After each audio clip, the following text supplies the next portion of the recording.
ये entrepreneurship development and business communication के बहुत ही ज़्यादा इंपॉर्टेंट क्वेश्चन लाया हूँ।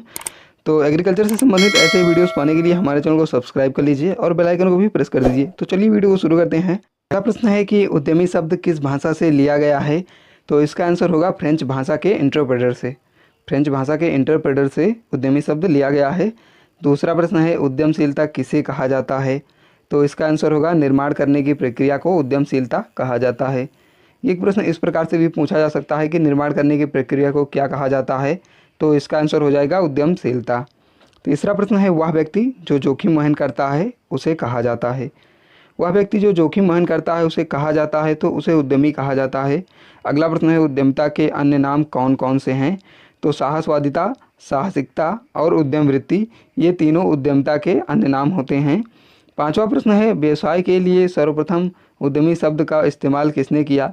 तो रिचर्ड कैंटिलॉन ने सबसे पहले उद्यमी शब्द का प्रयोग किया था। अगला प्रश्न है कि एंटरप्रेन्योर है तो एंटरप्रेन्योर एक व्यक्ति है और एंटरप्रेन्योरशिप एक प्रक्रिया है और इंटरप्राइज एक प्रतिफल है। तो आप इसे ध्यान रखिएगा।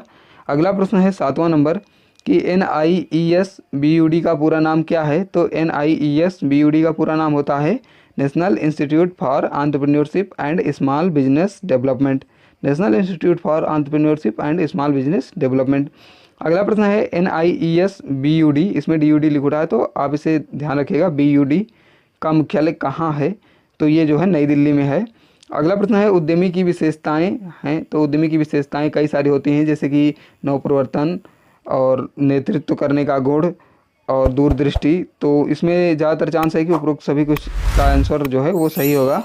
अगला प्रश्न है स्वाट है तो स्वाट का फुल फॉर्म में यस जो होता है वो होता है स्ट्रेंथ, W होता है वीकनेस और O होता है अपॉर्चुनिटीज़ और T होता है थ्रेट्स।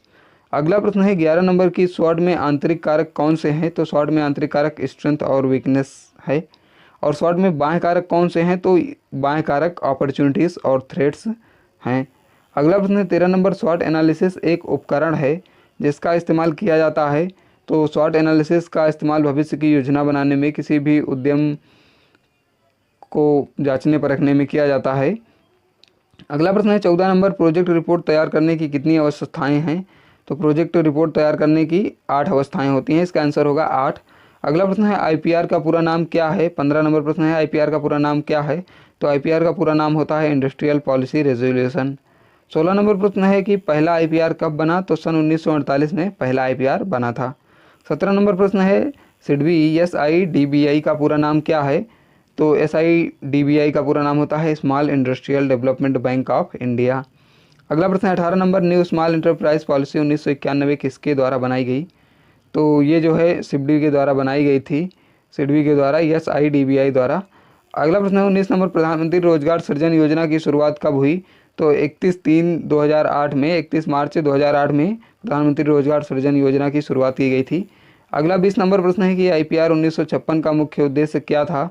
तो IPR 1956 का मुख्य उद्देश्य था उद्यम का संरक्षण और विकास करना।